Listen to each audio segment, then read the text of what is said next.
Hello, Sunsiders, and welcome to a one-shot of a dark yet whimsical fae-themed adventure, the Hedge Maze of the Crescent Queen.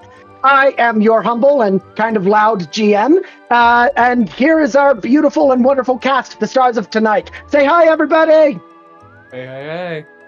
In case you don't recognize these people, let's go around and do some introductions. Brad, would you mind starting off? Tell us who you are, what you do, and where people can find you online. I'm Brad Wolf with Dyerden. Most of my content's on YouTube. There's some stuff on TikTok, and I kind of hang out on Threads. Awesome. And Dan, how about you? Sure thing. I'm Dan Alexashik. I have been doing KingLeoDnD for a couple years, where it's just a fun little recording of all live D&D that I do.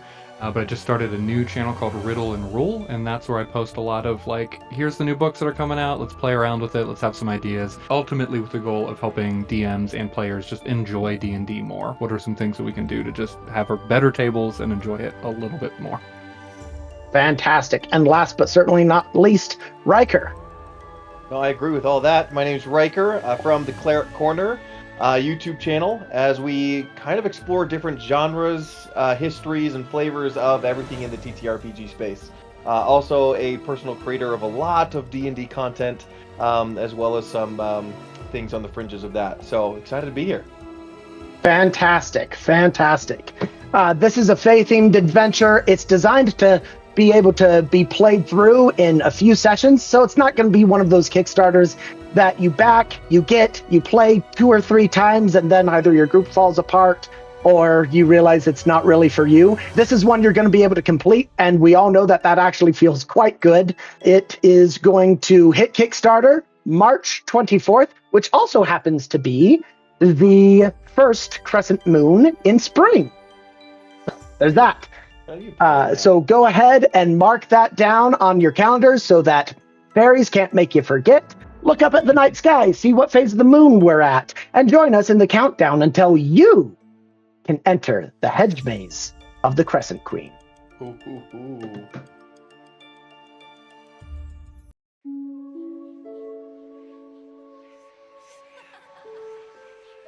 In a grove, which has trees as white as the bones of the dead god from which it is fabled they grow, a farmer, a skunk, and a fairy dragon about the size of a small dog all rush in, the fairy dragon saying in every tongue that he speaks, "No, stop, please, not that way!" But it's too late. The earth begins to quake. You had one job, and a shadow eclipses the moon.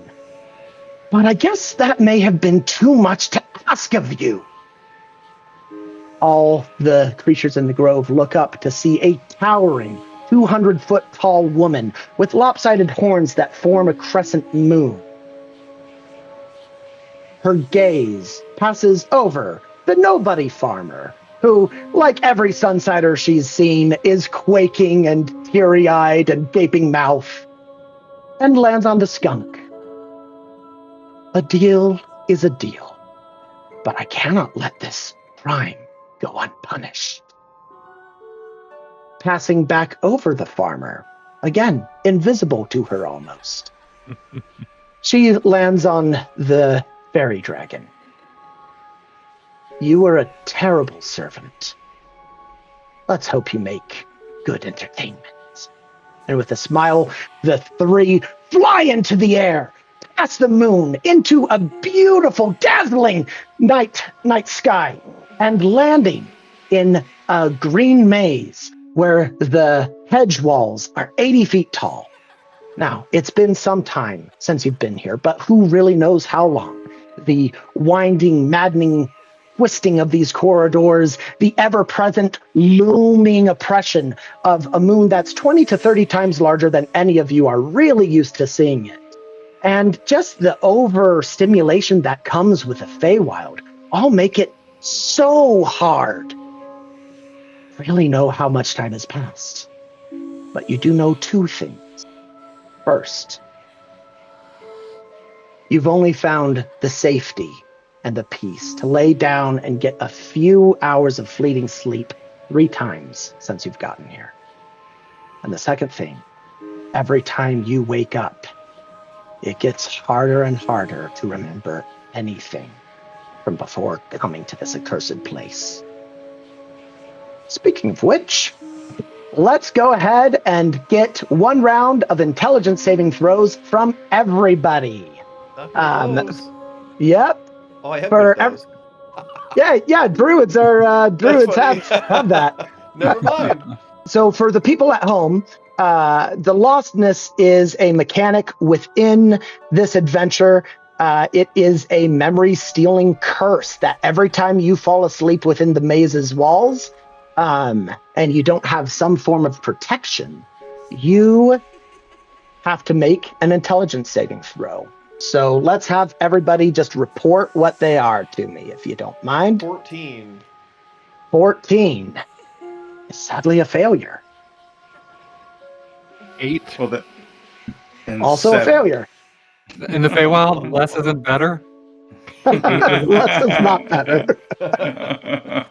Okay, so what we're going to do is we're going to reveal the first level of lostness because each of you have that. I'm going to let you guys read that and make those decisions on your own. I'm going to give a little bit more context on what it's like the first full night in the maze. Where did you send this? Sorry. Are you able to see the lostness? Make sure you zoom all the way out. Oh, there it is. Gotcha. I see option number 1. That's it. Yep. Okay. Your first night in the maze, a stomping tree comes around the corner, covered in the corpses of humanoids, each one at the end of a hangman's noose. It looks at the 3 of you and moans something in Sylvan. Who knows what it was? A little bit later, you're stalked by an invisible beast that, while avoiding your dark vision in some way, fears the light of torches. And sadly, while you light a torch to keep that away, that attracts the gaze of a giant 2-headed bird that comes and tries to make a meal of you. Whether you're able to kill it or drive it off or somehow otherwise escape, we don't know. But we do know that the second night of rest comes. I actually had Sylvan, and as soon as you said I lost a language, I figured that was the one I would lose, and then you said that creature was speaking in Sylvan, so I don't know what it said. So your character's like, I know, oh shoot. A lot like how I am when I hear somebody speak Spanish. How do you conjugate that verb? Yeah. I feel like I should know this. Let's go ahead and roll for... Got another 14. Oh. 16. Success! Okay. 11. The one person that's 11. Hey, you know what? That's a whole lot better than what you got last time. The fairy dragon seems to take off a little bit of the influence of this curse after they realize, oh no, this thing it's real. It doesn't just happen to Sunsiders. But sadly, the other 2 in the party, they do succumb to the second level of lostness. I'm going to share this with you. Have the 2 of you pick this. Goodness. The second night, you are awakened by the sound of stampede animals coming from all directions within the maze. What are they running from? You all are able to see off in the distance, just passing easily through one of these hedge walls, a white mist at the very side of it turns your insides to frost. After escaping this, you see an ogre cut down by some huge, bulbous humanoid made entirely out of water, and it seems to pay you no attention, even though you are readily visible, as it grabs the ogre by the ankle and drags it off into the darkness. Just as you're thinking, okay, this is a good time to rest, an orc who is completely devoid of facial features, no eyes, no nose, no mouth, not even hair, comes running around the corner and screaming from an invisible mouth. A witch! A witch! Tell the witch! I'm sorry. How that encounter ends, we have no idea. But we do know sleep must come again. Last round of lostness, everybody. Let's have 3 successes. Let's do it. Let's do it. You're here. No. 2. 2. 18. Brad, we'll start with you then. As you wake from your third night in the maze, third rest in the maze, you look up and you see that crescent moon there, and you wish that there was something that you could do to get out of here. Please, if you wouldn't mind introducing us to your character. So I am Fizzle Foz, the fairy dragon, and these fools traipsed through my lair, and I told them to stop, but no. They refused to listen, and now we all tumbled into this bizarre and strange place. But yet, I'm afraid to wander off any further, because without them, I would be alone in this place. Fizzlefoz is a blue-purple dragon, not much bigger than a small dog, with big, colorful orange and red butterfly-like wings. A beauty to see for sure, but some prefer not only sight, but fragrance. Ryker, would you mind describing your character for us? My name's Reek. I've always really wanted to be a human. And, went in the farmer's house one day, just thought I'd trump around, play pretend for a little bit. But I got caught. And he chased me out, and we ran for a long time until we came across the cave with the dragon fairy. And then I thought he was chasing me too. A lot of people like chasing me. I'm a skunk. What can you say? But I somehow, in the midst of falling into the Feywild, became somewhat human. I still have fur and stripes and a big snout, but I stand on 2 legs. And maybe, just maybe, if I make it to the end, I'll become all human. Speaking of humans, the one weirdo in the party. Dan? Ouch.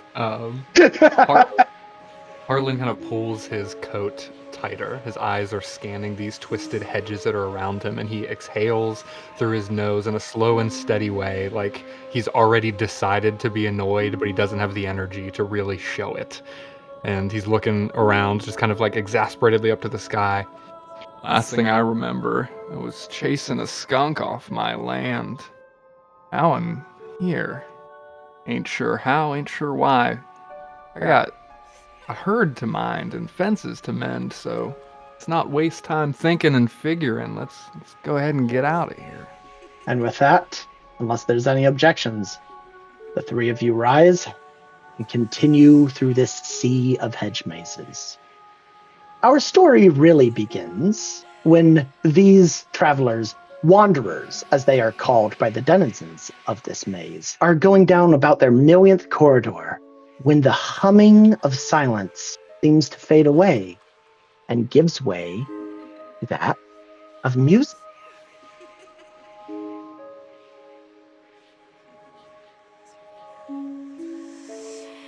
You know, I keep hearing laughing. It's good to know that, well, we're not having a good time. Someone is. or maybe they're laughing at us. Oh, I didn't think of that. What are you? Did you just speak? Yeah, I've been speaking this whole time. Did you lose some memories again? This isn't good. We're on our 3rd day. He's already lost most of it. And then, half expecting to turn to see a normal person, he leans over to the dragon. Did you hear him? You keep doing that every time you look at me. Every time. I just met you. We've been here for 3 days. 3 days? Ah! My sheep are gonna be wandering. Yeah, you said that yesterday too. Well, and we've already explained to you that time was wonky here, so, 3 days here could be 16 days back home or 2 hours. Who knows? But I already asked you guys to wake me up. Yeah? Did it work? You aren't dreaming. We are in a world beyond worlds. I told you both not to go any further into the cave. That was my job, and you totally made me look like a fool in front of the Crescent Queen because I'm supposed to keep people out of here. And now I'm here.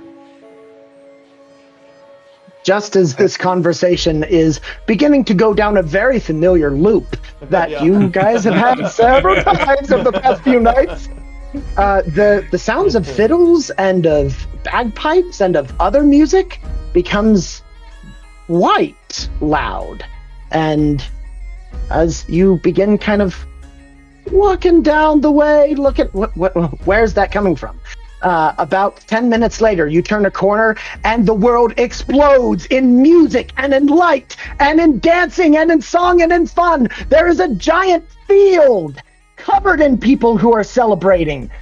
They all seem to be having just a joyous time, laughing and playing games and dancing. You even see some fairies grabbing some humanoids off of the ground and spinning within the very air itself. You see a tavern on the far side that is carved completely out of the trunk of an enormous tree. You see what seems to be a beauty salon that's using waterfalls as mirrors. You see a series of tables. You see massive mushrooms where people are just hanging out and having a good time. To the north of this field, there's a massive pond. This pond has a water fountain fixture that's spraying spouts of water that are changing colors, twisting in impossible angles, lingering in the air for much longer than really should be happening. And above all else is a teardrop-shaped, pearl-looking pavilion floating above everything.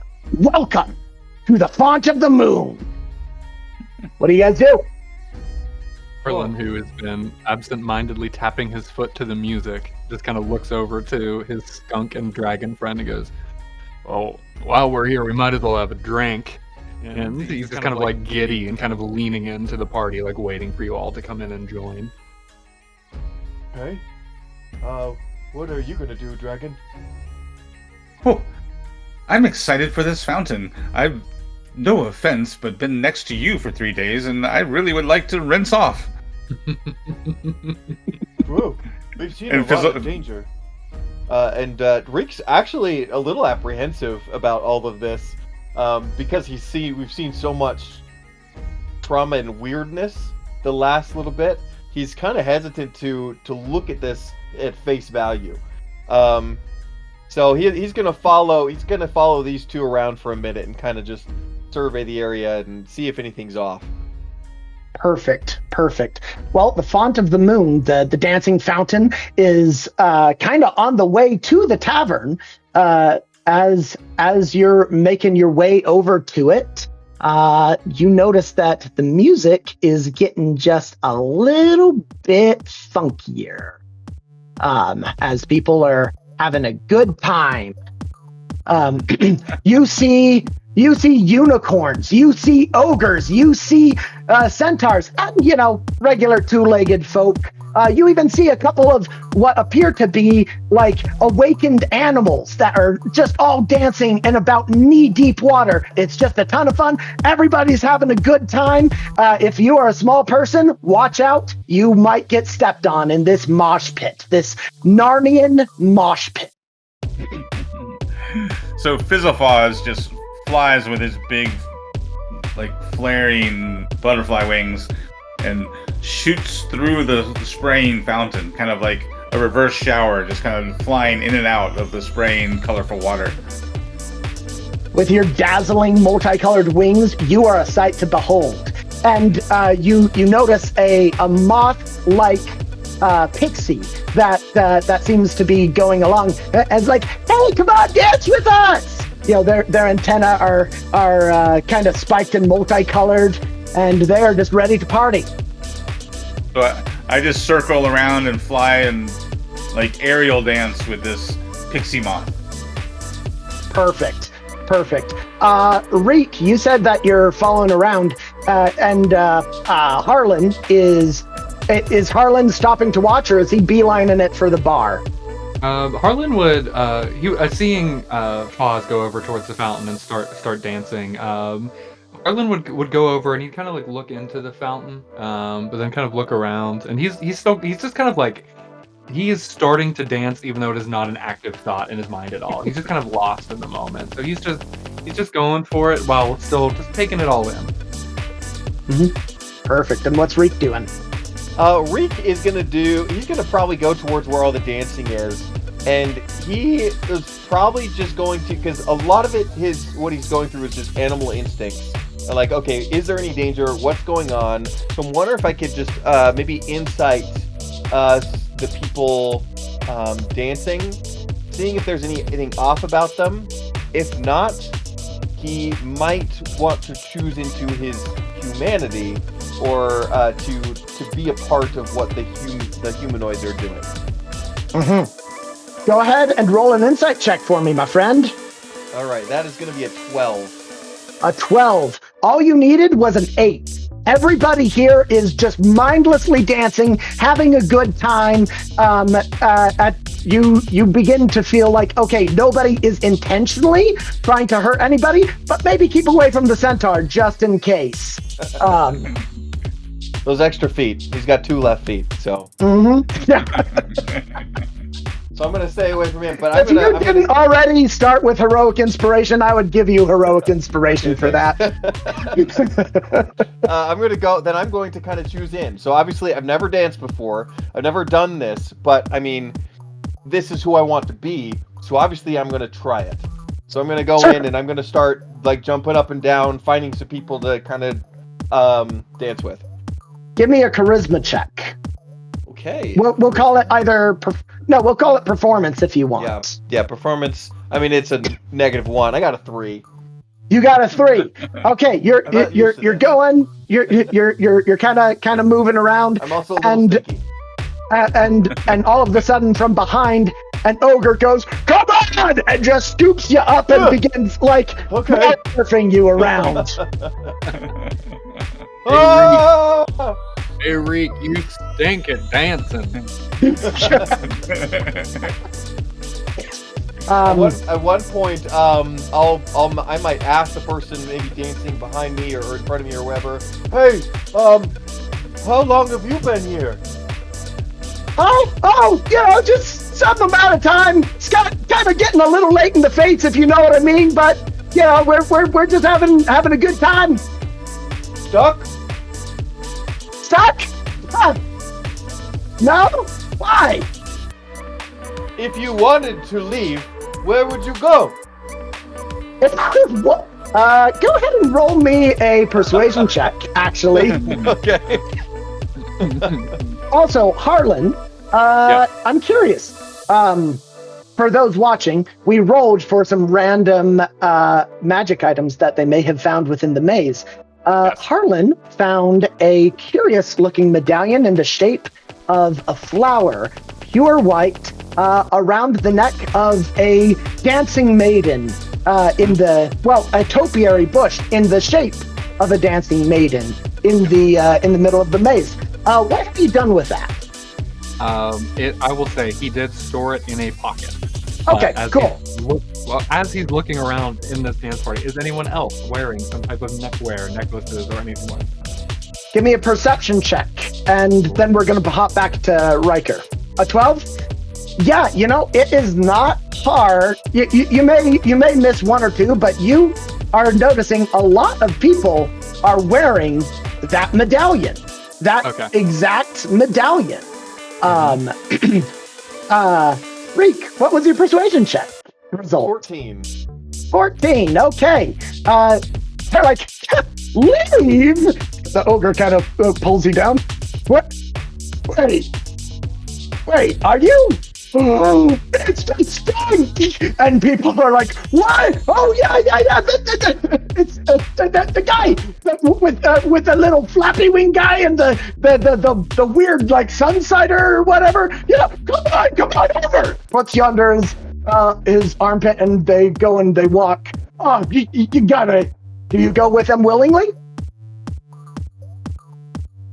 Okay, Dan, you're seeing this. I'm gonna say from a high visual standpoint, Fizzlefoz, you may see an ogre just carrying your friend Reek underneath his arm, off and away from the dance floor. Know us. They know us. Where's the Sunsider? And then Harlan's just joining in, looking around. Somebody who has glowing blue eyes, who's chatting up some twin elves, are like just kind of look over at you. Say something indistinct. So is anybody going over to Reek? Yeah, I'll Fizzlepaws swoops down and kind of flutters around, kind of circling the ogre that's carrying him. They're like, come back anytime! Just continues going on the dance floor, doing circle eights between the spouts. Your two companions meet back up with you, Reek, about the time that the ogre sits you on a rock covered in furs, and around you see some satyrs, you see some gnomes, and they're all like, "It is him! Oh my gosh! They did the thing a couple of nights ago. That was so cool! I thought you were gonna get eaten by that bird." Did you see us? Yeah, that's what we're here for. We've been here before. You're here to watch us? What? You guys are the entertainment. Oh. Yeah, you guys have been doing a great job, I gotta say. This is the entertainment. They're like, oh, it's him! And they're like, oh, you can come on over, sit down. They're like, okay, I have a question. You're a Sunsider, right? I've heard that you guys try to hide your farts. Is that true? Hey. We don't do that. I told you, it could not be true. That's way too weird. One of the gnomes, he's completely bald, has no beard, but he's got these big old mutton chops that are like combed out to the side. He looks at you, Reek, and taps you on the shoulder. I'm sorry, I just, it's a weird thing. Would you mind, like, pointing at your tail and pointing at it at his face? I have to smell. It looked awful every time that you did it in the past. Looks to his companions as if for some sort of confirmation, a nod. This is no joke. Anything. Everybody's looking eager. I get nothing from you two. Okay. No. Harlan's jaws dropped. He's just amazed that this is happening. I'll kind of I guess I'll go down on all fours then, being very slow, and I'll be like, okay, this is gonna hurt, and I'm gonna cast poison spray right on him. That is a natural 20, so I don't think he takes any damage on a cantrip, but Well, it's a roll to hit. But if that's right. But if he's not moving, I imagine I get with advantage. Auto hit. You see his eyes roll back. He falls on the floor and begins convulsing. Everyone's like,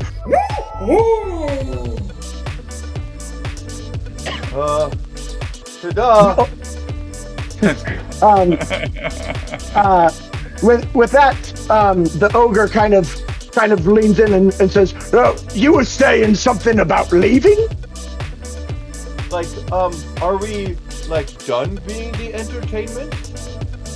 Oh no, I don't think so. Unless the Crescent Queen said so. Have you been entertainment before? Oh no, not me. I run a respectable business over in Thandalar, and it's a beautiful thing. I sell all of them red toed, blue toadstools, and they're just we got a manufacturing line out there. A lot of people do the business. It's great. You think that maybe this ogre has had a little bit too much to drink? Well, Then how did you get here? Oh, we're guests. And Harlan, you notice as he thumps his enormous hand against his chest, the tiniest little compared to his body, you see the same medallion. I'm gonna look down at mine and then back up at him. This is like a giant person, you said, right? It's like a cyclops? Ogre, yeah. Ogre, that's what it is. Okay, looking up at the ogre, and kind of looking down at the necklace too. I've seen things tonight I never thought I would see. Lights that are dancing without fire, colors that don't belong in the sky. I don't hold with magic much, but this place, it's something. Or that maze outside, it looks like it don't follow the rules of no decent, honest land. It's twisting in on itself. Paths are changing. It's like the place has a mind of its own. Everybody at the table just kind of has a tilted look on their face like, yeah? And then he looks over at the skunk and the dragon. We don't belong here. We gotta find. So you don't want to be here? Don't hear me wrong. I want to be here, but I need to leave. Oh, and you notice that one of the satyrs is kind of poking the gnome, not responding. Yeah, he'll be fine. They go, well, if you don't want to be here, I mean, you've put on a really good show, but I'm pretty sure we got. I'd say you probably need to go and talk to I'd say either Mabuuzliog or, well, Auntie's kind of grumpy. She would definitely be able to get you out of here, but she doesn't like being interrupted on vacation. And at this point, you notice that one of the guys kind of has been having his head tilted the entire time. Seems to be keeping something kind of quiet to himself for most of this, and says,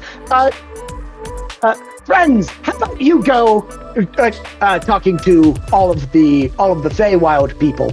How about you go over to the Fiddle Root and get us some drinks, huh? And they're like, oh, yeah, good idea.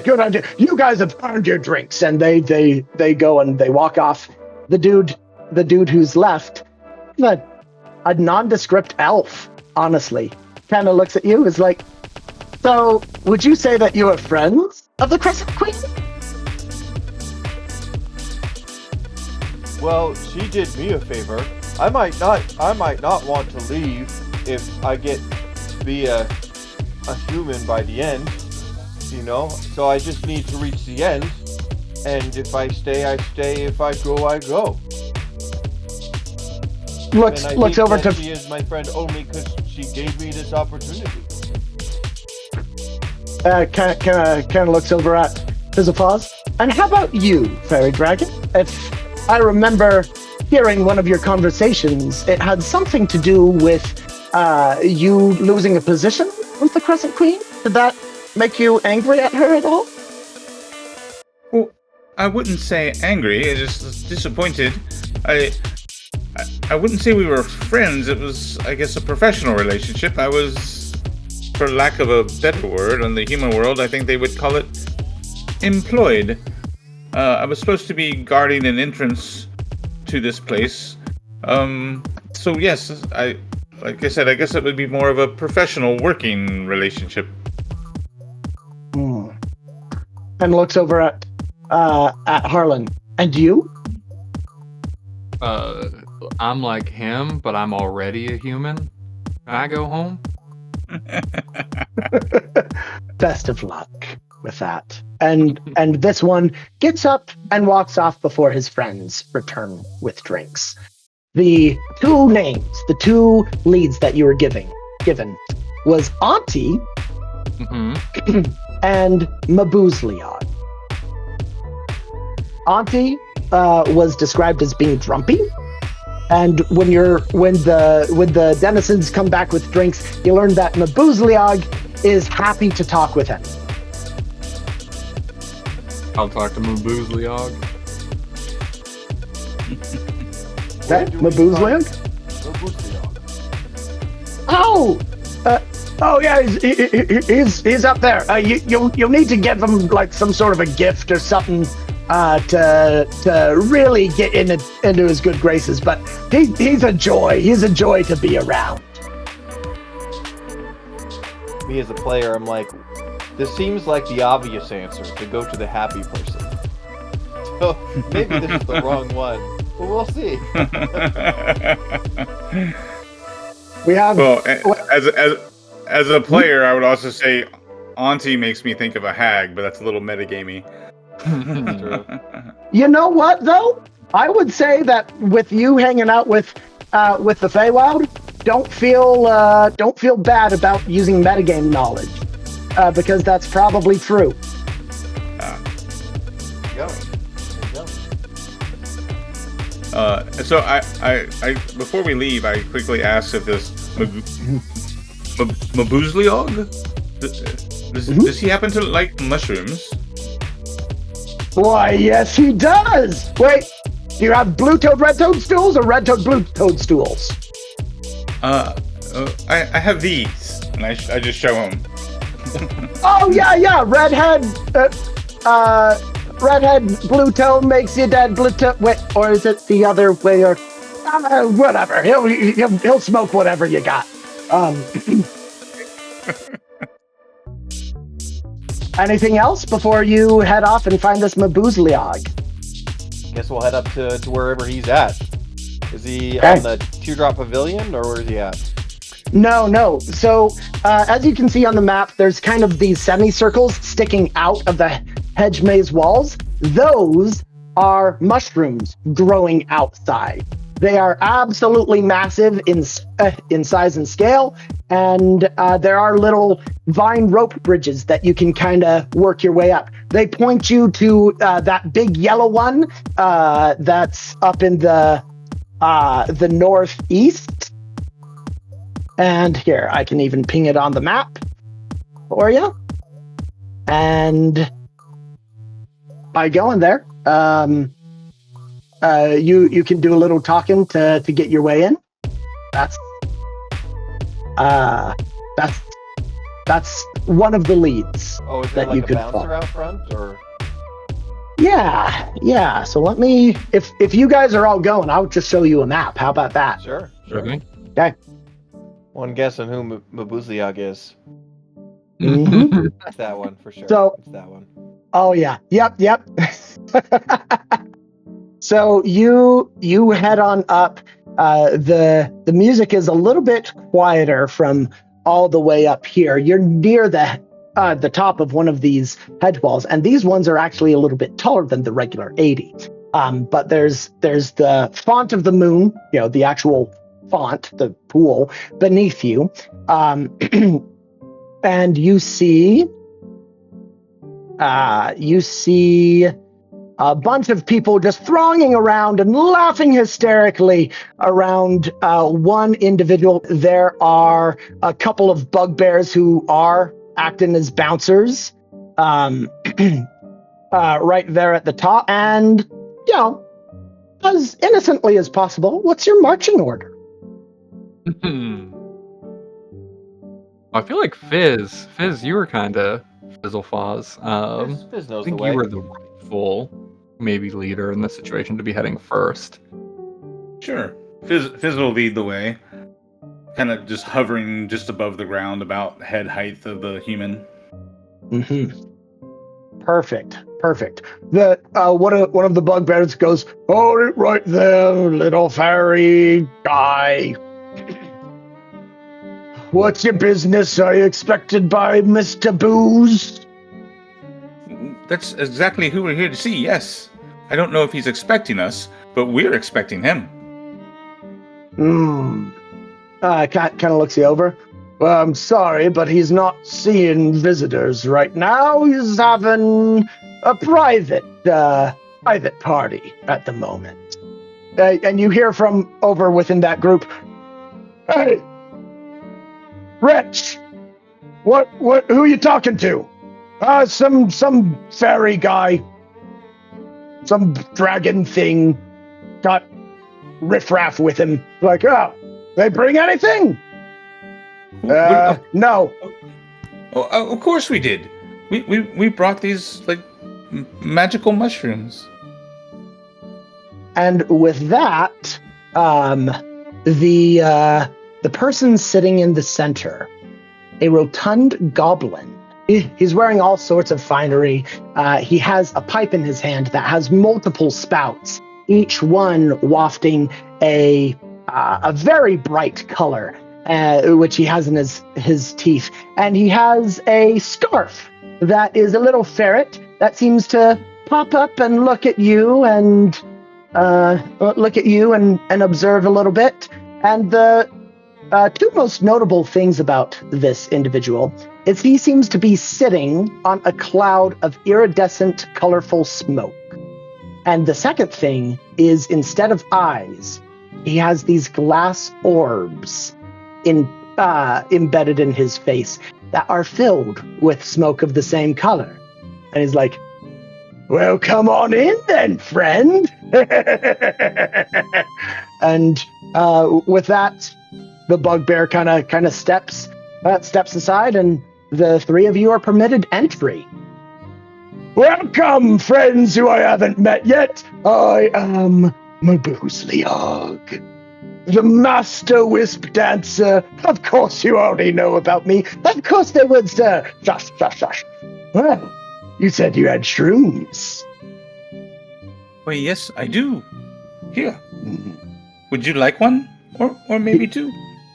He seems to get up out of his chair, but instead of landing on the ground, he floats through the air like a balloon towards you and drifts up and is like, "Oh, is it good? Is it good? May I have them all?" How about we start with two, and then you can have the rest once we get the answers we need. Takes two, kind of tosses them in the air, and they puff into smoke.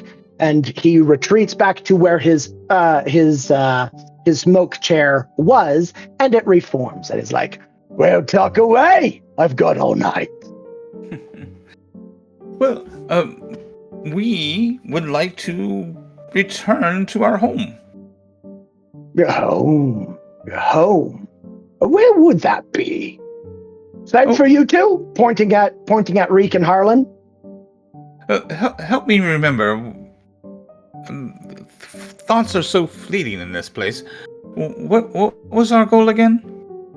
I think there's a land where the sun is yellow, the sky is blue, and everything works normally.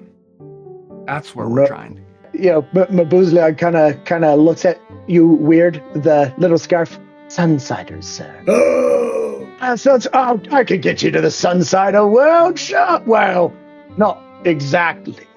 I could help you along the way, but it's in strict violation of my contract to let anyone here out of the maze. But I could help you get out of the maze yourselves. Well, we would certainly be grateful. You can just kind of help us maybe get to where we need to be and let the getting out part be on us, maybe? Oh, yeah, of course. The best way to do that is you need...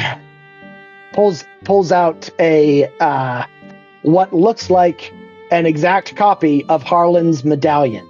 It's like, one of these. Oh, well, everyone's got one of those. Yeah, that's all we need, and then Harlan will pull out his. I already got one. Does it take it home? Mabuuzliog makes a small face. Is like, "Does it work for you?" I put it on my neck and it didn't fall off. And everybody begins laughing by reflex. Yeah, they've been silent this entire time. Oh, I do love simple folk. Simple folk indeed. He takes a big puff of his pipe. All four of the spouts kind of go down, and he blows into the air, and you see an image out of the smoke of one of these medallions. It's like, you say, those are given to every garden guest, and when they're given to them, they can attune to them just like any other magic item they might have in their possession. But if somebody were to, and you see that the medallion is around a smoky image of somebody, they're smiling, and then if someone were to, the head comes off immediately and disappears into a puff of smoke. The torso drops away, and a hand, again made out of smoke, grabs the medallion and makes it go away. If someone were to take one themselves, they wouldn't be able to attune to it unless the original person willingly did so. Unless, of course, you know how to reset them. Oh, so we can reset that one? I'm not sure you can, Sunshine. But you might be in good company. Looks back at his entourage. Sorry, can we get a little bit of privacy? Kind of does this with his hand, and a smoke tornado kind of encircles you guys, and you guys are in the eye of the storm of this, purple and red and blue and yellow smoke. You want that thing reset? Yes, and I would be happy to give you the rest of the mushrooms if you did reset it. Oh, and give us 2 other ones. Well, the thing is I seem to be... He makes the one that he was showing you earlier, makes it disappear. I'm a little short at the moment, but if y'all stick together, all you'd really need is one. So you could reset the one that he has, and I'll give you the rest of my mushrooms.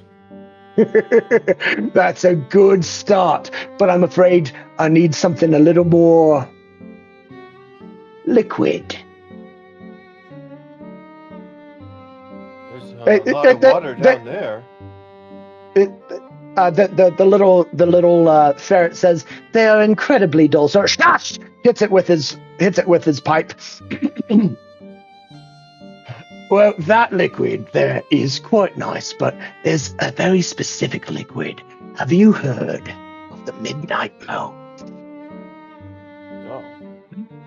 Oh, it's a little feature in the maze. It's a little obstacle for most wanderers to have a hard time getting around. But you seem to either not run into it, or you seem to have forgotten already. What I need is when you go to the Midnight Moat, which I could get you there if we're in business, I need... counts the 3 of you, 3 vials drawn from the reflection of the crescent moon. Okay. Sound fair enough? I think that makes sense, yeah. Wonderful. So 3 vials, and in return, I reset your necklace. Okay. That's easy enough. I think we can do that. Go a shake on it. Well, it's notice- customary. It's customary Sorry, for go my ahead. kind to shake with our tails. And I flip my tail around and put it in his hand. Oh. He then shakes, and you notice as he does so, there's some drifting smoke as he moves, and there's kind of a as the firmness of that handshake that goes on. Wonderful. Shall I get you there? Do we have to go now, or can I try that? And he points to the big pipe that he had. Roll a persuasion check. I have one of my own, and I'll pull out the Kaleidoscope Pipe that I have. Oh, well, look at that. Quite pitiful, sir. I swear, Hanker, if you say one more word, you're going in the smoke vent. 16. 16 persuasion. He's like, puff of mine for a puff of yours? He does not let go of it. But... Yeah. I mean, at this point, Reek he sees... He's just monkey see, monkey do. He wants to experience everything. So he just leans over and puffs it while holding his own out. With your newly found cheeks that normally skunks don't have, you are able to properly inhale. And for a moment there... Someone did research. Yep. For a moment there, you can cast, in this moment, color spray, sleep, or blindness. Blindness or deafness, but only the blindness part. Do you wish to cast any of those? Sure, I'll cast sleep on some of the other guys over here. Let me just grab a fistful of dice because we haven't rolled too many dice at this point. It'll basically be like you just hear a bunch of it in, and I'll just cough out and fart at the same time, and so that like both of these gases kind of mix and become this sleep spell that wafts over to them. Thud, thud, thud, thud, thud, thud, thud. You hear from outside. It's like, pretty good, huh? And yours? Yeah. Blows just a beautiful bit of what looks like fireworks, just entirely made out of smoke. They go off, and then they go off, and they go off. Oh, a quality pipe indeed. One last thing about this. We should probably keep this conversation that we've had kind of on the down low, if you don't mind. Keep it just between us, friends. Well, of course. And I just mimic. I don't have a pipe, but I just mimic it and cast prestidigitation and create my own little fireworks. With your own little dragon claw that's like maybe not entirely made for grabbing things. Just whoa! How'd you find an invisible one? Go ahead and make a. Go ahead and make a. We'll call this a performance check or a spell attack. Okay, I'll do performance. That would be a 13. A 13. With a 13. Actually, it's a 14. Sorry. Oh, sorry, 14. Please tell us what you create with your little prestidigitation invisible pipe. I create my own version of fireworks, but mine kind of like zoom and fly, and they just kind of fly around and kind of dance around the ones that he just made. Just kind of like mingling fireworks. He's like, oh, I like you. I like you. Looks over at Harlan. I'm afraid that any attempt that I make to do anything like what y'all did would just simply oh, come on. You won't know till you try. Well, if you insist. And then he'll go ahead and puff away. Okay. You can either cast one of those spells that... Actually... You can either cast Sleep at this point, Color Spray, or you can do some sort of fun display with smoke. Yeah, I'll do, like, with the, like, flavor of the Color Spray, Harlan will just try to, like, splatter forward over the fireworks, like, some type of raining, rainbowy, colory addition.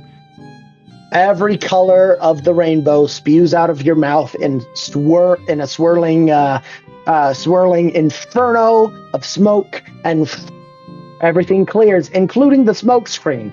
And you notice that there's like one guy who's awake just with a bottle is like, I'm such a bore, and continues drinking. The bugbears are unaffected. And with Muriel ain't ever gonna believe something like this just happened. damn straight she's not. Not when you've got the God's gift to the Fae right in front of you.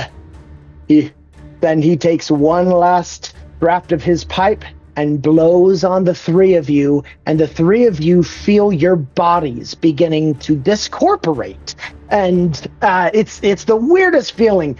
Reek, you haven't felt like something like this in at least 3 nights when your body changed to be, like 20, 30 times its normal size.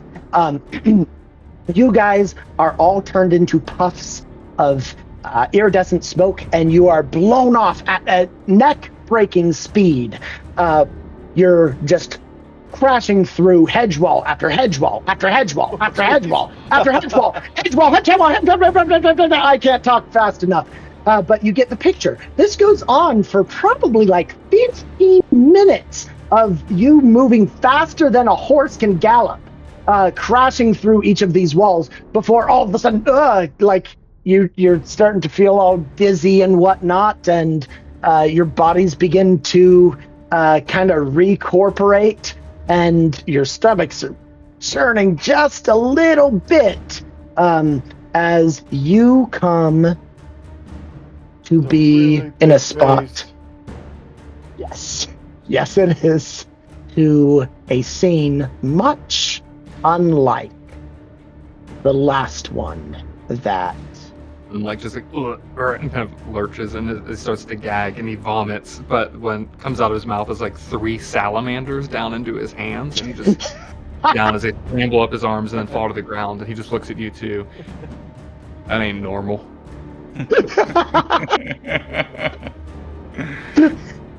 Oh, like everything else here.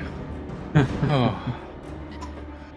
As you are kind of getting used to your new territory, the maze is very, very still where you are.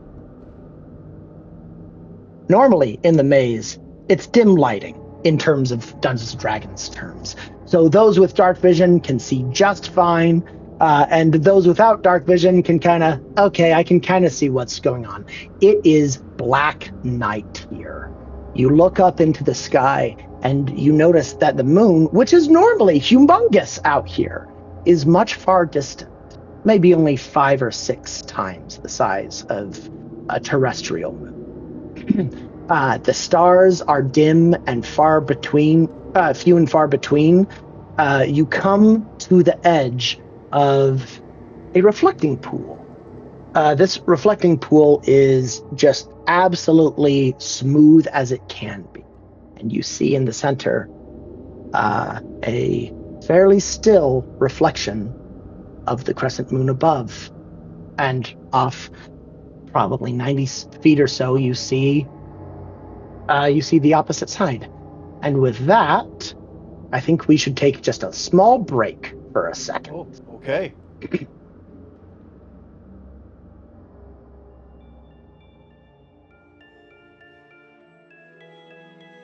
Hey, 2 quick things. First, have you been loving the art in this so far? If you have, you should totally check out the artists who helped me make this, Jeff Hilton and C. Alexander Larson.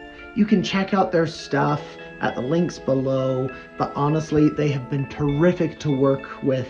I cannot recommend them enough. So go check them out. Second, we're kind of sponsored by a Kraken! Well, a Kraken energy drink by Legendary Supplements. They focus on making energy drinks for gamers, and they got a lot of really fun and really pretty tasty flavors. So go check them out with the affiliate link down below, and you'll get 10%. Thank you so much, and back to the game. Our adventurers have left the Font of the Moon, and they have come to a very dark and mysterious part of a maze, which already within itself is dark and mysterious. And they come to a reflecting pool, and they see their goal, the crescent reflection within this reflecting pool. How will they approach it? Let's find out. Hey guys. So Fizzlefaws is now that we're away from the party and all the like revelry and all that, now I'm a little more cautious, and this whole thing feels a little. I think he actually says that. Like, this whole thing feels a little too easy. So I kind of looking around, seeing if there's anything that might be sneaking up on us or might be dangerous. Just a lot more cautious now that we're away from the music and the revelry and the party. While y'all are working that out, Harlan's just nodding. I'm feeling that too a little bit, and he pulls out a vial from his bag, and he's looking over at that reflection of the moon in the moat, and he pulls off the cork of the vial, and he's just nodding along. This is probably going to get a little dangerous, and then he pours out the liquid that's in that vial as he's got his eyes set on that moon, and he did just pour out a healing potion, preparing a vial. No! Didn't he give us vials to use? I don't think so. I'm gonna say you're like, did he give us vials to use? And then Reek, as you're patting, you feel something in your pockets. I got like makeshift like leaf clothes on with some. Okay. I'm like, you're not a marsupial, so I don't think you have pouches. No. But yeah, you kind of feel clink, clink, clink. Couple of vials that were not there before. I see. I told you, your memory really is going. You sound like Muriel. What? You sound like Muriel? Who? Someone I know back home. Harlan, if I could, I want you to make a history check. Oh no. Oh, no. And was history one of those intelligence-based skills that you gave yourself disadvantage with? Intelligence-based skills? So I had to. No, it was nature that I did that for. Oh, okay. But I still have a -1 on my history. Okay. Well, Yes. then you don't have disadvantage going against you. Yeah, I did get a 7. It takes a disturbingly long amount of time for you to repeat the name Muriel. Muriel. Before it comes back to you. That Muriel is... He keeps saying mirror. He's looking at the water and the reflection of the moon, and he's trying to say Muriel, but he's like, mirror. Mirror. Muriel, my wife back on the farm. You sound like her, joking about my memory.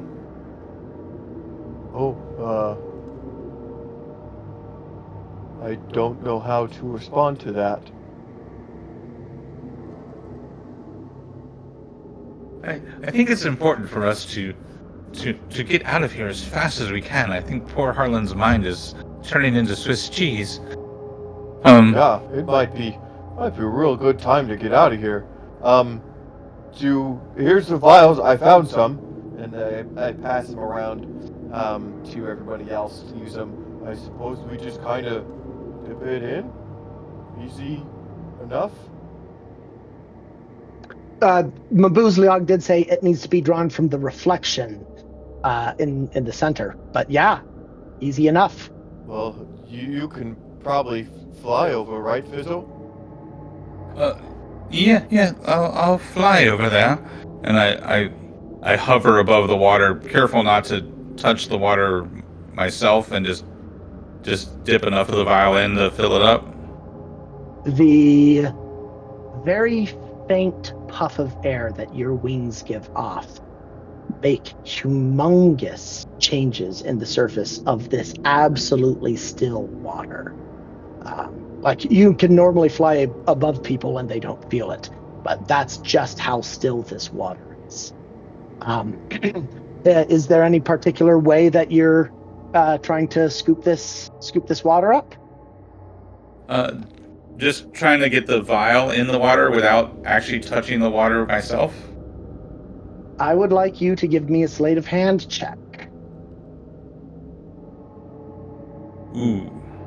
That's a 7. I would like you to choose. Are you going to touch the water, or are you going to drop the vial? Knowing that Harlan now has a spare. True. I'll go ahead and drop the vial to not touch the water. The vial just drops and sinks to the bottom. Alright. Well, so I guess I'll pull out another vial and try again. Sleight of hand check. Ooh. Wait. I remember I have Mage Hand. Oh. So at this point, I'm going to fly back over to the edge of the water so that my wings are no longer upsetting the stillness. And then I use Mage Hand to go fill up the vial. Okay, so go ahead and move yourself on the map. Mage Hand is a range of 30 feet? Yeah? Yes. Okay. And You that think what happens is if you touch the 1, water? 2, 3, 4, 5, 6. It's just out of range. You could still be hovering over the water, though, and Okay. do Mage Hand. So I'll hover just close enough. Hoping that the ripples that my wings create don't travel too far to disturb the reflection. What does your Mage Hand look like? Does it look like a hand, or is it like you cover it in fairy dust, or what does it look like? Yeah, I imagine the Mage Hand. It looks like a hand. Well, probably more like a dragon's claw, right? But with an opposable thumb, of course. But it glitters and is kind of translucent. But it also has, like, where the wrist would be, a pair of butterfly wings that makes it hover. That's cool. It goes. Look, look. Stops making noise. So I think it's full, and I retract the Mage Hand back to me. It comes all the way back, filled just barely to the top. A little wet on the sides, but easy enough for you to cork that and put that away. All right. Well, that seemed to work. So let's do that. We need 2 more, right? Yeah. Harlan and Reek, what are you guys doing? So, what were you doing digging around my front porch? Oh. Well, I wasn't digging. Well, that's a lie. I was. I was trying to find a way inside. And I told you this before, but I went inside. I tried to get inside because I do sometimes sneak inside when you're gone, and I pretend to be human. And I eat some of your food, Right. and I sit at your table, and I pet the dog.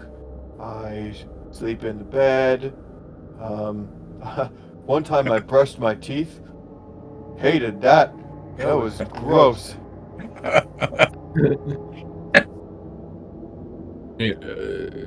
Porridge. I like mine pretty hot. My bed is about a medium size, though.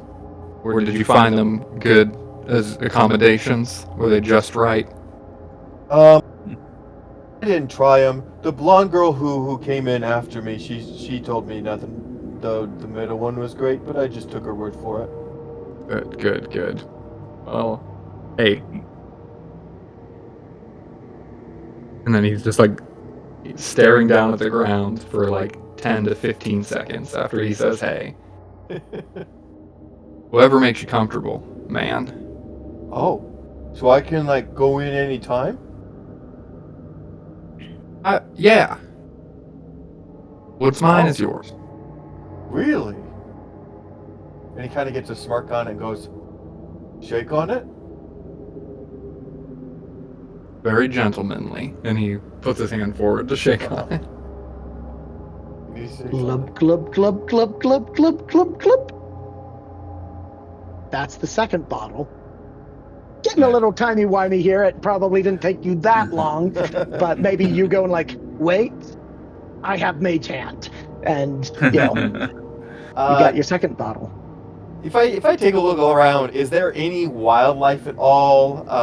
Like glowing insects, squirrels, birds in the sky, anything like that? Fish in the water? Go ahead and make a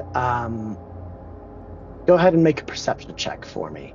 It is in darkness. You do have dark vision? Correct. Okay.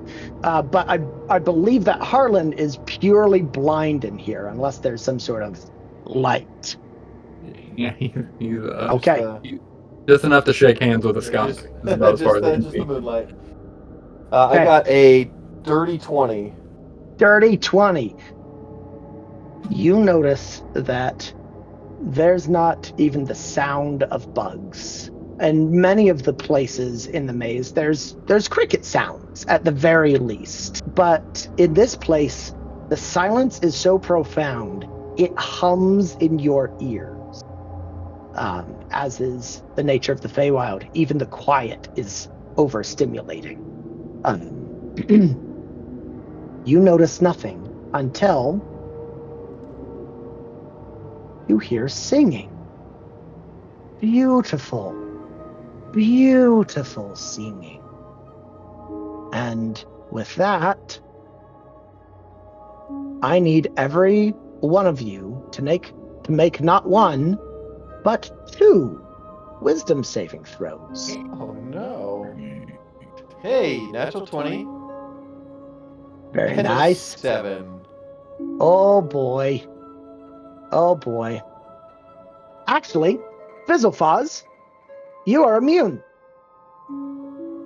Nice. You don't have to worry about it because you're. That's fed. really good because I You're- rolled a 7 and a 5. No, does the natural 20 improve my 7? So And what's I also Harlan rolled a looking nat like? 20. My first one was a nat 20. My second was a 12. Hey, Reek, you kind of look off into the distance. Oh, gee, there's, and then you stop, and it's just so beautiful. The other 2 of you also hear it. What's singing? It just sounds like a beautiful man and a beautiful woman singing in some duet and some mythical language, some beautiful, mysterious language. Just then, I need to ask Ryker, do you think that Reek sees this reflecting pool as a hazard to be avoided? Probably, since he saw the dragon work so hard not to touch it. Then you take a step towards the font, and you get another saving throw. Oh no. Okay. We like this. Oh, come on. You do have heroic inspiration if you want. Oh, that's true. Thanks for the reminder. You know what? No, I'm not going to take it. It's going to be Okay. 7. Okay. You see Reek. Both of you see Reek walking, and he does not stop. He is going to step into this. I want everybody to roll initiative for me. Oh. Harlan got a 15 for initiative. Harlan got a 15. Okay. And what's Reek? A 10. A 10. Okay. So we have a 15,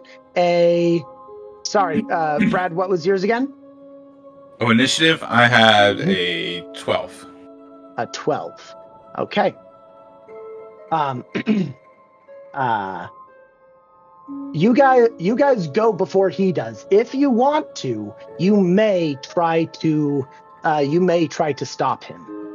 Mm-hmm. But I will consider him as an unwilling creature.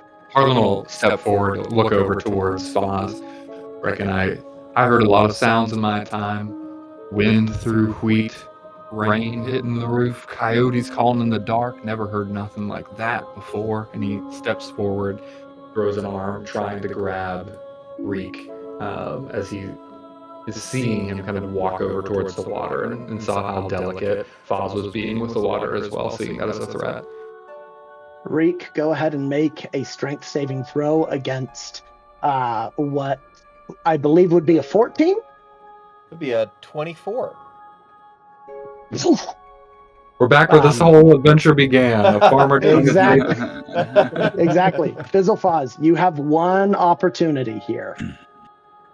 Well, and I Sorry, unless there was anything else that you wanted to do, Dan. I know you have stuff like, bonus actions and second wind and stuff like that. I think that's If you feel like. Okay, cool. Yeah. So Fizzlefoz being small, because is Reek is human size, right? He's like medium size, right? He's a little smaller than the average human, but yeah. Okay. Yeah. So I don't think I'm big enough to stop him. So I'm just gonna cast Sleep on him. Okay. That might work. I think you can probably position that in a place where you can hit just him. So let's go ahead and make a wisdom saving throw. Riker, roll low this time, buddy. Well, then isn't sleep the Sleep got changed in 2024. wisdom's my good stat? It's a 20. Oh no! Nothing is going to stop Reek from coming in. Just as you see, diving from the black sky, 2 winged humanoids with claw-like feet on the bottom, otherwise looking very elf-like. One male, one female, both with bows, both singing, both loading, and both about to attack. We are now going to get into true initiative, Nice. which is mechanically the exact same thing.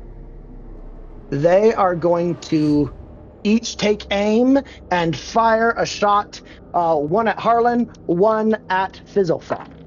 Okay, does a 12 hit Fizzlefoz? It does not.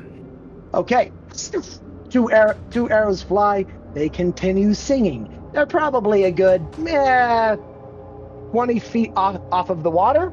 Reek, you are going to now take your full turn and step into the water. At this point, you had seen how the bottle reacted when it fell in. Just rippled out like normal water. This time, there is a massive disruption. There are big waves that come on out. Probably about 6 feet tall or so. And in a very unnatural way. Just one shock wave, and that's it. And from the water, right next to where Reek lands, you start to see a figure emerge from the water that seems to have roughly a humanoid shape. It has some sort of protrusion coming out of the back, and looks dead at Reek.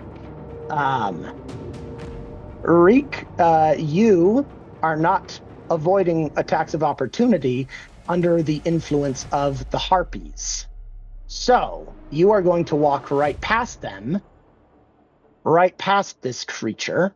It's going to take a swipe at you as you move. Let's go ahead and call that 23 to hit. It is, yes, thankfully, not very hard. It's just gonna be 6 points of damage, which immediately snaps you out of it, as you feel this bit of hardened water club you on the back of the head. You are now on the squeak. Yep. You are now on the other side. You have not used your action yet. You have just walked out. So let's go ahead and move you to the other side of this creature. Okay. And one of the harpies was shooting me, but you only did the attack against Foz. Right. No, I rolled 2 dice at the same time. Okay, got it. Yep. But one was a natural 5, so there was no way it was going to happen. Okay, cool. Okay, Reek, your turn. You get your bonus action and your action, though all of your movement is used up at this point. Okay. Out of the squeak and fear, I'll let out a little cloud of spores from my rear end. That will be my symbiotic entity, or the halo of spores that I have up, which gives me 12 temporary hit points. Okay. Which is super nice. And then for my action, what I'll probably do is just take out my club and wail on this guy for a minute. Okay. Where am I at? There we go. Okay, so I will use my unarmed strike. Actually, is that the best I can do? We'll do it. Ooh, that is an 8. Ooh. An 8 is a miss. Should I use my heroic inspiration now? Yeah, I'm gonna use it. Might as well. Go. Okay, that is a 17. That's a little bit better. Okay, a 17, I believe. Yes, that is a solid hit. Okay, that means it will be. Oh, I rolled so low. 5 points of damage. 5 points of damage total. Oof. You definitely whiffed on that one. Yeah, no kidding. Pun intended. Okay, now it gets to go. It has already used its reaction. It gets reset. And all of a sudden, you smell a horrific smell emanating from this creature in front of you. And it opens its maw, and you see these teeth that are just dripping with liquid. It is going to make an attack against you now. 15, does that hit? Is that Reek? Yes. Yeah. Okay, so that is going to be 1 point of acid damage and 4 points of necrotic damage. Ouchie. That is its go. It is back up to Harlan, and then Foz, and then we go to the Harpies. Reek is after the Harpies. Remember, +1 to attack and hit if you give me your turn like that. And also, how are they hovering? Like they're flying kind of off the ground? They're probably about 15, 20 feet above the water right now with their there's no boats. chance of reaching them, but my scythe glaive that I have has a range of 10 feet. And so Harlan is going to step forward to the edge of the water, hopefully without stepping in, and then within 10 feet, that aquatic creature that stepped forward. And so he's going to say, I don't know what kind of game you think you're playing. I've got work to do, and I ain't got time for your pretty tricks. And then he pulls out his scythe, and he's trying to just swing it down at him. And attack with advantage, because I do flanking. Let's go. Alrighty. So we've got a glaive to hit. And with advantage, it's going to get us to a 14 to hit. A 14 just barely hits. Let's go. Go ahead and do damage. We are looking at 9. What kind of damage is that? 9 slashing damage from his glaive. And you know what? We're going to go for it. Going to have action surge. I'll do one more attack. Wow. Go for it. At advantage. Sure thing. We got a total of 14 again.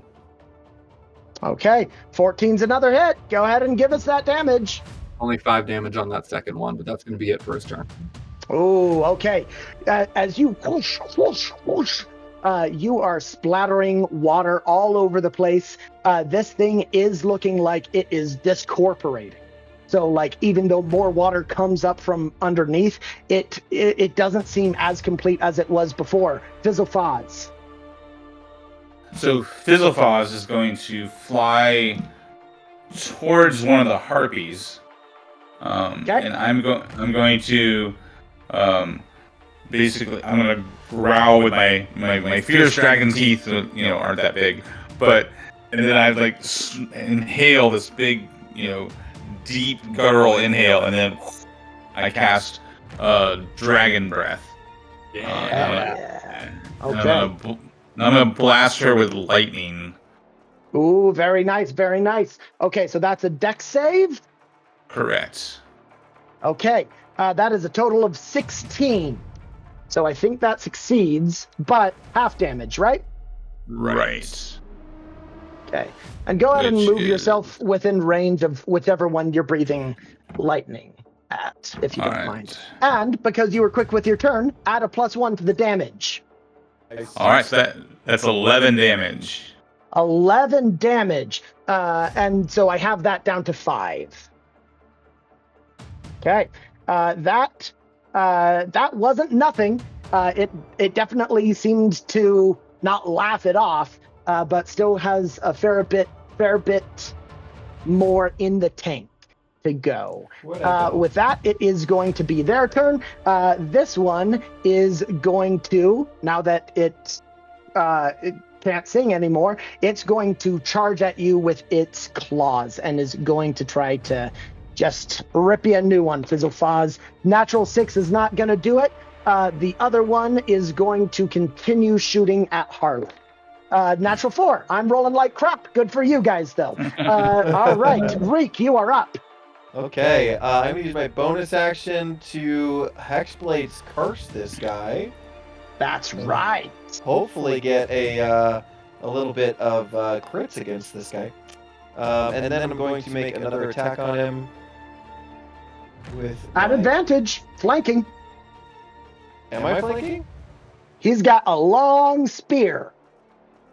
Yeah, I've got a 10 Oh, foot Harlan does? Mhm. Oh, Or well a that's scythe, nice. rather. Yeah. Okay, here we go. That's gonna be a natural 20. Oh, give us that sweet crit. Wow.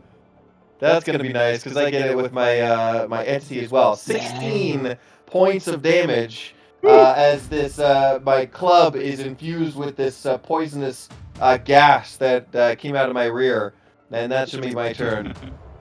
Okay. So you, what are you hitting this with? Your club or? Yeah, my club. Yeah. You hit this thing and like a piñata, just water everywhere. A really sucky piñata. Who fills a piñata with water? That would be terrible. It is no more, but you notice that as soon as it goes down, another shockwave comes directly out of you while you're in the water. You still have your movement. Anything left you want to do?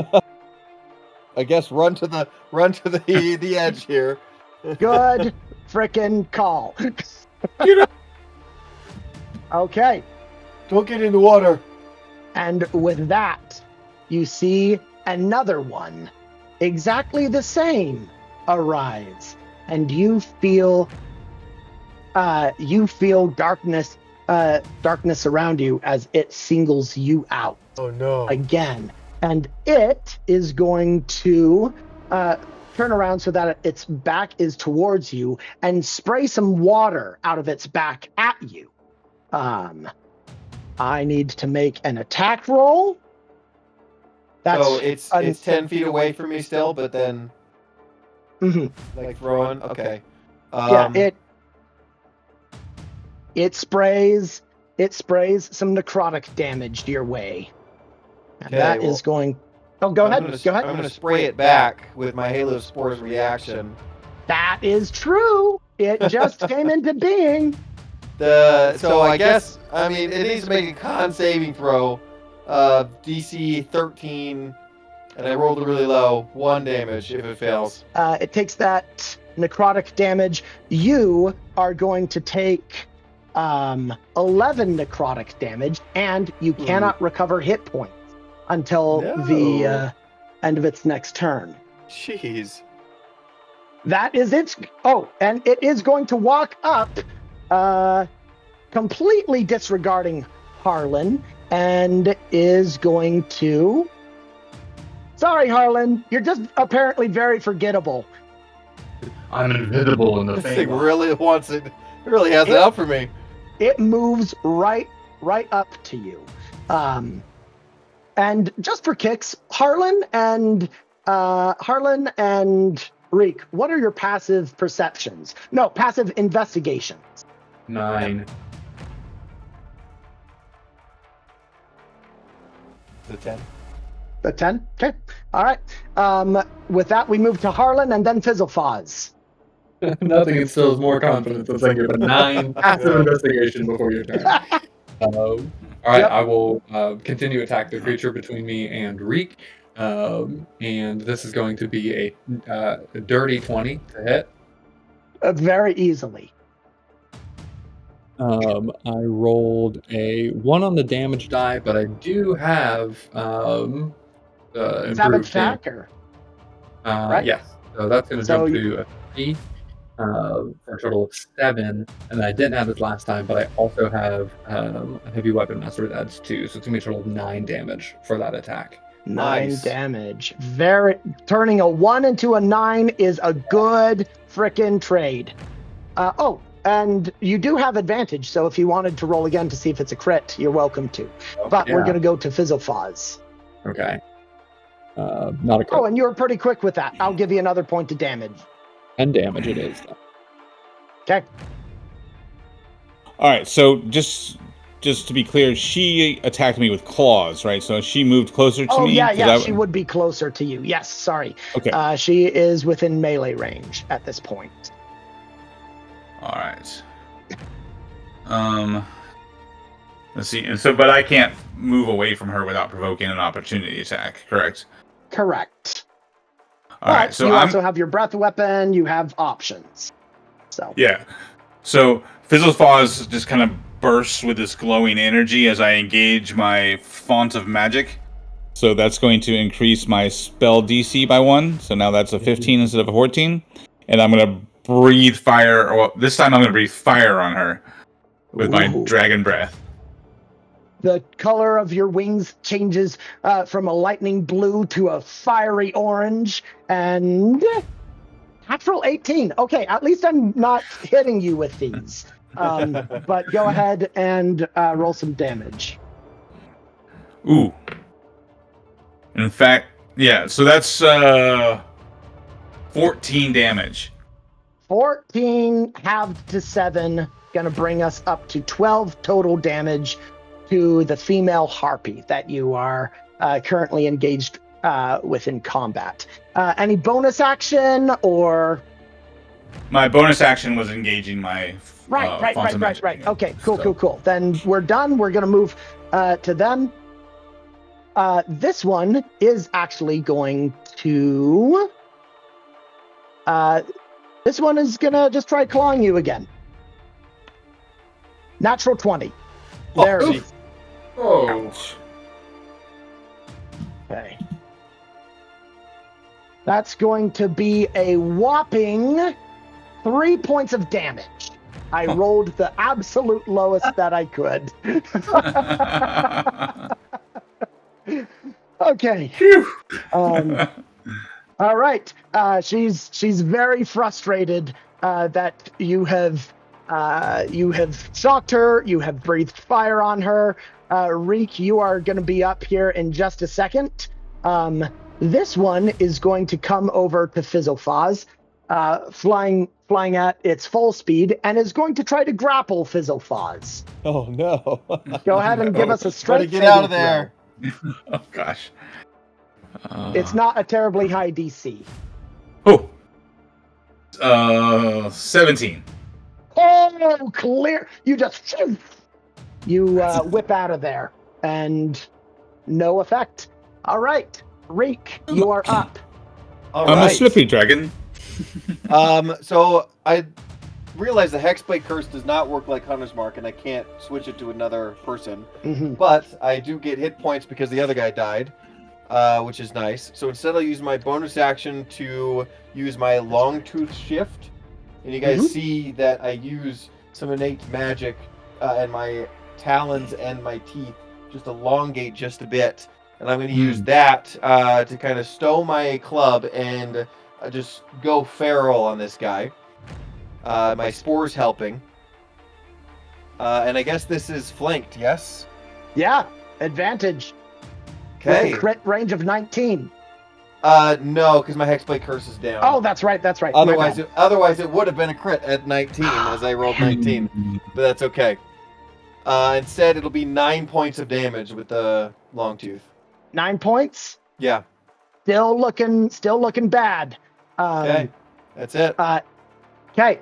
A horrid stink emits from this watery creature in front of you. And it opens up its mouth. You see long, very ferret-like teeth that are dripping with acid, and it's going to take a bite at you. No. A natural 2. That doesn't work. Mm-hmm. You're angry. You got the upper hand of this fight with its momentum. That's its turn. Harlan, back up to you, then over to Fizzlefaz. All right, Harlan does one thing and one thing only. That is the swing of his glaive. He is going to roll to hit, and it is going to be a 23 to hit. Yeah. On this water beast. We got a...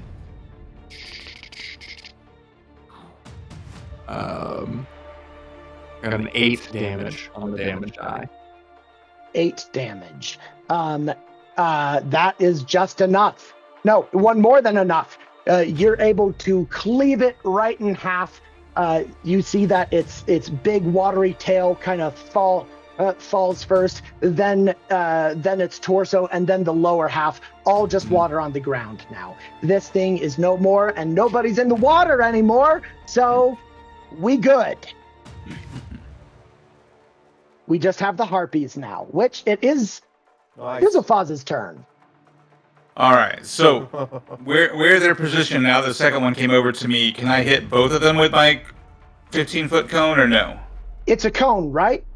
Right. So that would be a 90-degree angle. If you wanted to move and risk an opportunity attack, you could absolutely get them both. All right, so that's what I was thinking. So I'm going to take an opportunity attack from that one to come here, right? And then that would give me both of them in my cone and get me closer to my friends. So I will take the opportunity attack, and then my innate sorcery glow turns to a frosty, transparent white, and I breathe cold on them.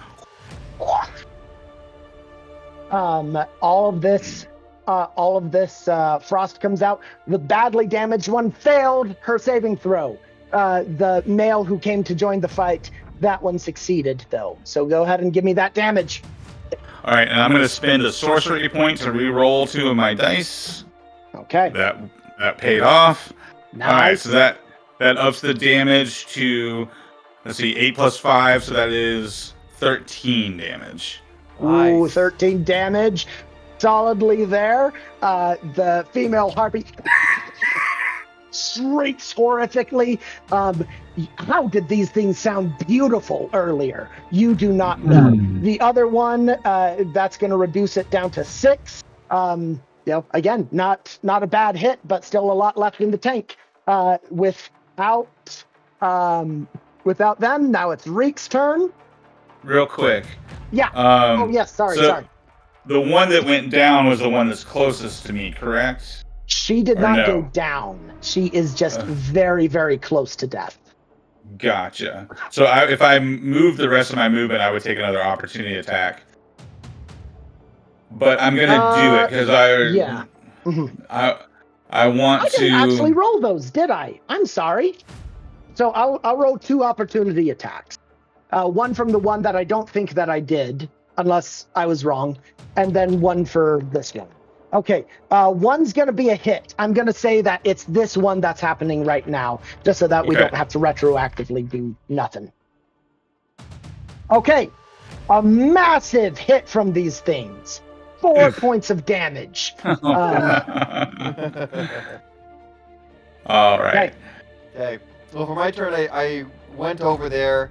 I turn around, haunch down, do a very similar thing to what I did for the crowd back at the font. But it's a little bit of a long shot, and it's right at the edge. So I'm going to kind of squeeze my sphincter tight like a hose to get it super far. And I'm going to cast Poison Spray, but it's not quite enough as I only rolled a 9.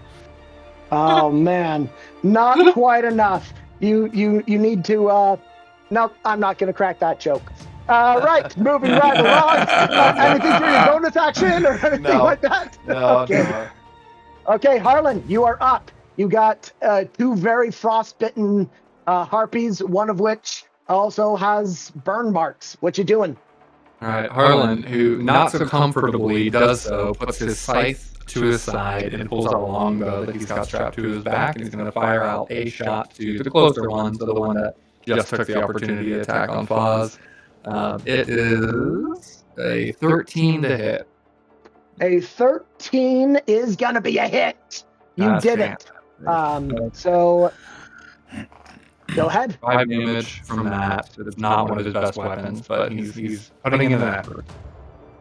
25 hit points worth of damage is what you dealt. These things have 30. Harlan, how do you want to do this? Heck yes. Okay. He's going to pull the bow out, and it's kind of shaky in his hands, but he's going to look over towards the stink, and he's going to look over towards the Foz, and he's just going to draw the arrow back, and he's looking over towards the harpy. You ought to know not to mess with my kin, and then just lets one arrow out. Right through the chest. She falls, splashes into the water. There's small little bits of life, and shockwave goes out, and arms made out of water come and drag her down into the water. You see flailing. It slowly, over the next round or so, stops. Little Foz, you're up, unless you're doing anything for your bonus action or movement. Harlan's bonus action is to get goosebumps and shudder. All right, so because of that hit, I failed my concentration check, so my dragon breath goes away.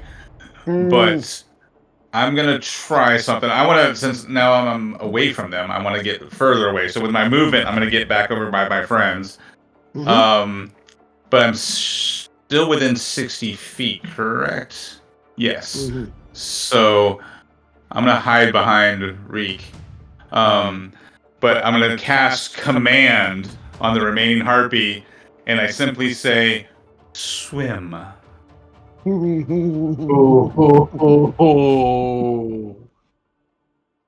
Does anybody have heroic inspiration? I rolled a natural 15. I'll burn. Let's go. Do it. Your DC is 15 with my sorcery 15. in effect. 13. You notice that it starts reaching for some bolas, begins circling it over its head, and does a swan dive into the water. More arms come on out and grapple it. And there is a continuing fight because this thing has far more hit points.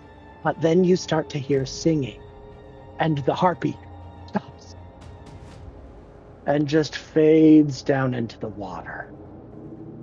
The singing continues, and stops. I believe you're currently in my cloud, and it really stinks. Really bad.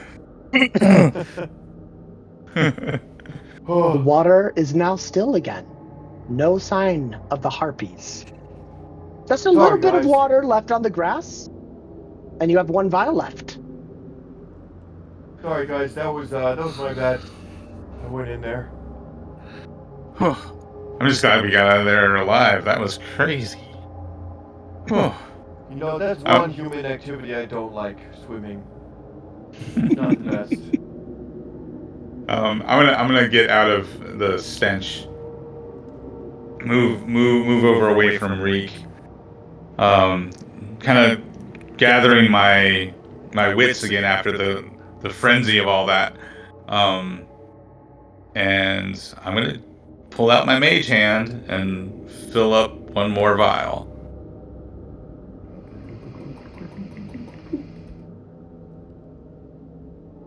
Those butterfly wings bring it on over to you. Cork.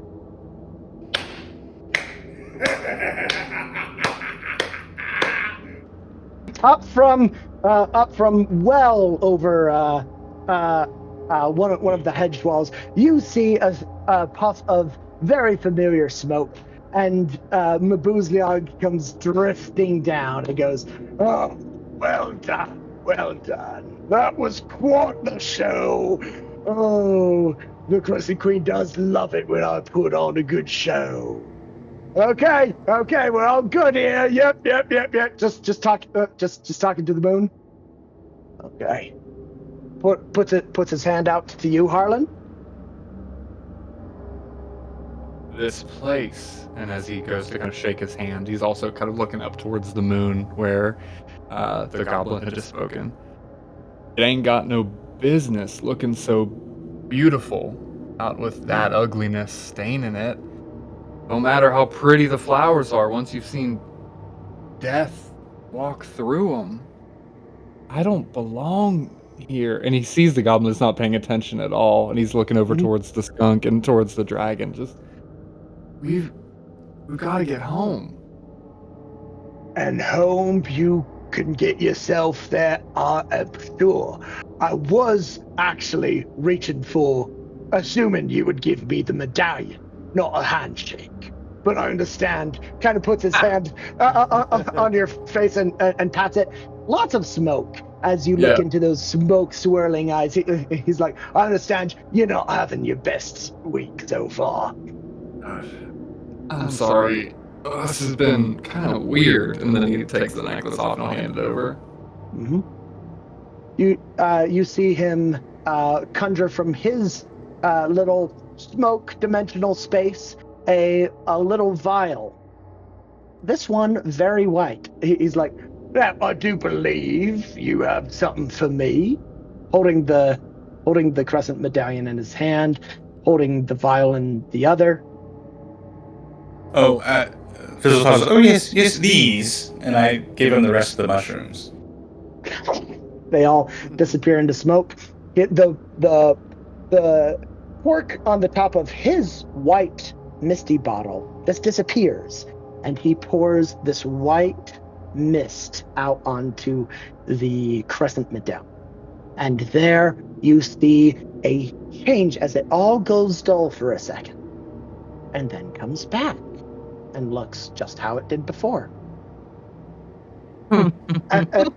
As he hands it to you, he says, "You know, your little pretty story about is too pretty, too dangerous. It reminds me, I once lived in the shadow of a platinum fox. Sensible little buggers. They steal everything that they need in life. Oh, sometimes I wish I could be like them." Very, very sensible indeed, says his scarf. "Sorry, there wasn't any point to that. I just felt like talking." Go ahead and plop that thing around your neck, and you should be feeling a lot more oriented. It's like, "Pleasure doing business with you." Anytime you feel like coming back. Are you, so that thing will just take us home then, yeah? It will lead you home, yes. If we go home, will I go back to being a skunk? Oh, I don't know. Whatever deal you had with whatever entity got you like this, that's for you to decide with them. I made no such deal. And the thing I am the most proud of is that I always don't not deliver on deals that I make. Okay. can't say the same about whatever entity you may have made a deal with. That's the thing. I don't know. Oh, interesting. Looks over at you, Fizzlefuzz. Take care. Well, thank you. Thank you. And enjoy your mushrooms. Oh, I already have. You see, he's putting some sort of ground up dried something into each of the spouts, and with one deep inhale, all the smoke seems to swirl around him, and he's gone.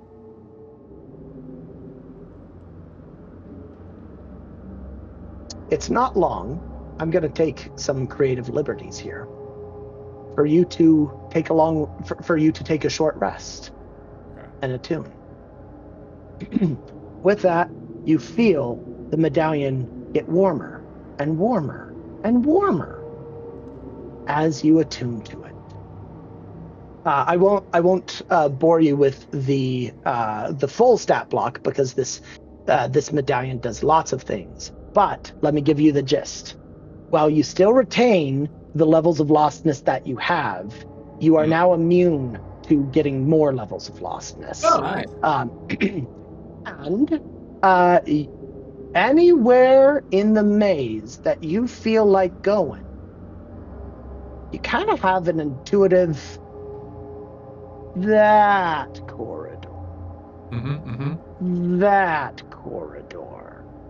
And assuming that you have to get back to help your livestock, your mind shifts to out. You just think out, and you get an image in your mind of a beautiful garden with a large pearly gate, all with platinum vines kind of entwining all of the bars, and you know that that's where out is.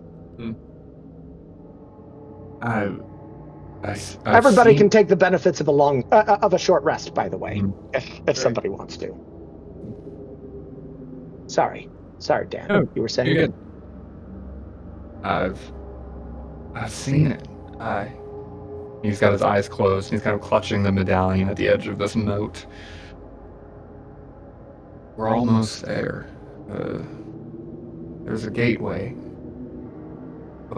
A doorway. It's simple. It's metal and can be opened by human hands. There's an edge to this place that, well, simple work and effort, putting one foot in front of the other. I think by our own efforts, we can just make our way through.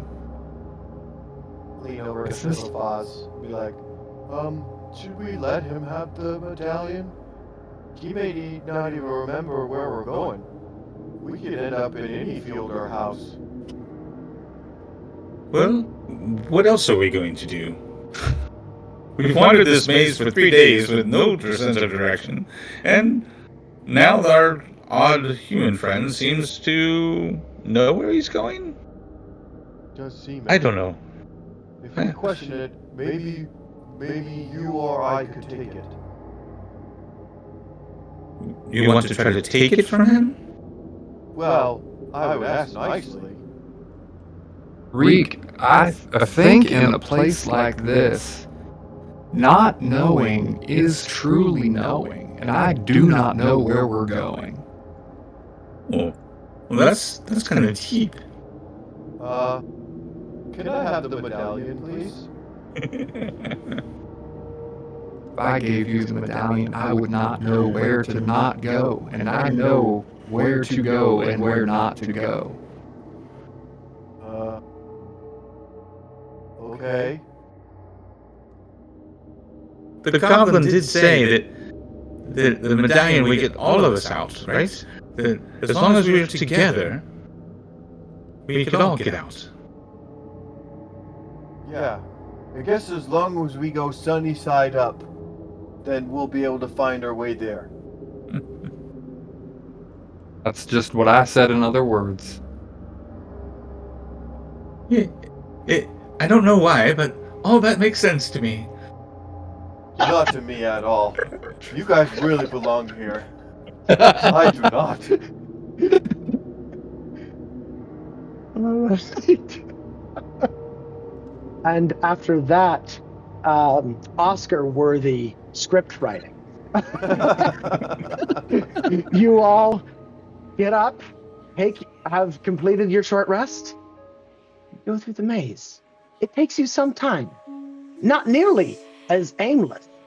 At least Harlan doesn't feel so. There are dangers in between here and there that we will not be telling the story of tonight. But you do eventually arrive at a beautiful garden. One that is long and narrow. It has some paths that intertwine with one another. There are some pillars. There's all covered with mossy vines with kind of a silvery glitter to them. There is a little font in the middle that atop it rests a 9-foot, 10-foot statue of what you believe to be the Crescent Queen, the woman that sent you here in the first place. And sure enough, past those pillars, past the pond, the statue is made of mossy green vines with small hints of silver in them. And on the other side is a platinum gate covered in vines, and Harlan knows that this is the gate. That is it, right over there. You hear, "Well, gentlemen, it has been so lovely doing business with you. I must say, I'm somewhat bad at partings." And you see Mabuuzliog drift on down in front of you, dabbing his eyes, which instead of producing tears, produce smoke, and says, "Well, there it is. If it's all the same to you, though, I'll be having that back." Reaches a hand out. The medallion? Hmm? Just be more convenient for me to have it now. Before I stop weeping. We don't need it to go through the gate? Oh, no. The gate you can unlock with, however you sometimes unlock things sometimes, I guess. Well, he I do not found think it, didn't this. he? Alright, you go ahead. So I say he found it, didn't he? It wasn't yours, it was his. I think you may have been here a little too long. I'm pretty sure it was mine. Reaches his hand out. Harlan looks between him and the topiary ahead of him, and I do not think this belongs to you. This belongs to her. I'm on very good terms with her. I could return it. Please. As one friend to another. We smoked together, we talked together. I helped you out so far, and there's the gate right there. Does Harlan get any vision of the proper proceedings for leaving this gate? Yes. As you think about it a little bit, you know that you are to walk past this font, and you are to take the medallion and you are to drop it while you are on the far side of it from you. The far side of it, very specifically. Yeah.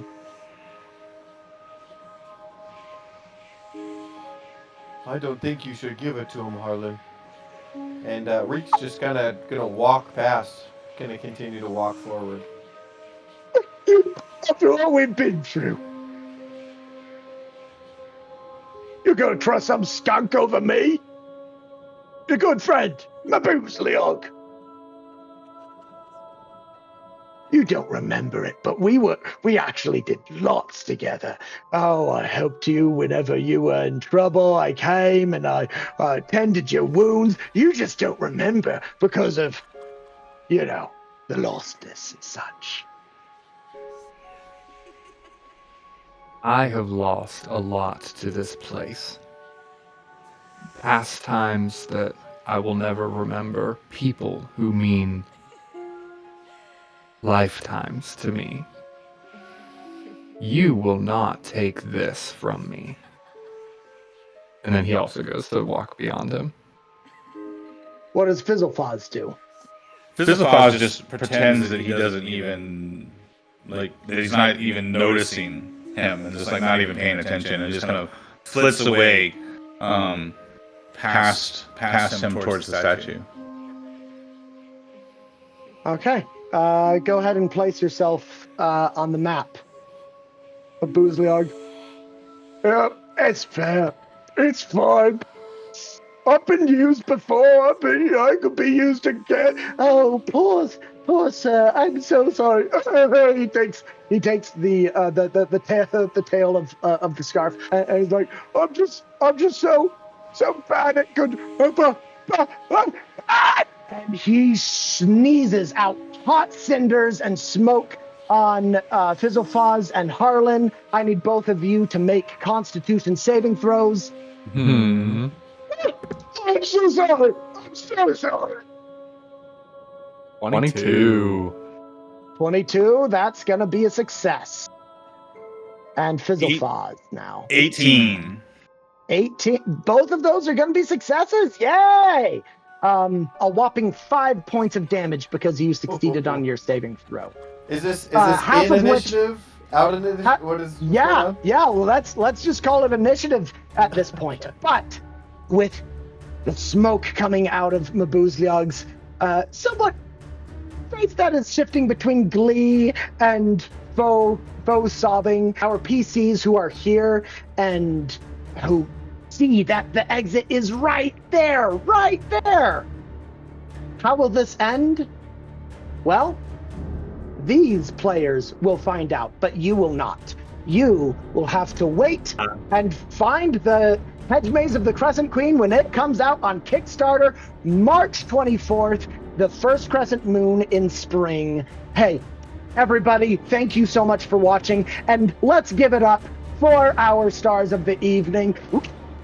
You guys have been terrible servants of the Crescent Queen, but you have been wonderful entertainment, nobody doubts.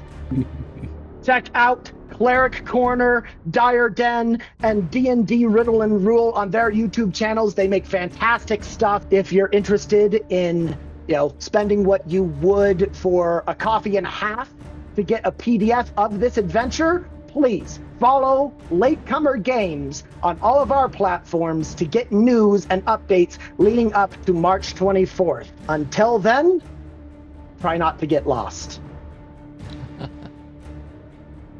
All right, you guys want to find out how I can explain how much I would be mad at you if we did not finish it. I am ready to go. Okay, let's go ahead.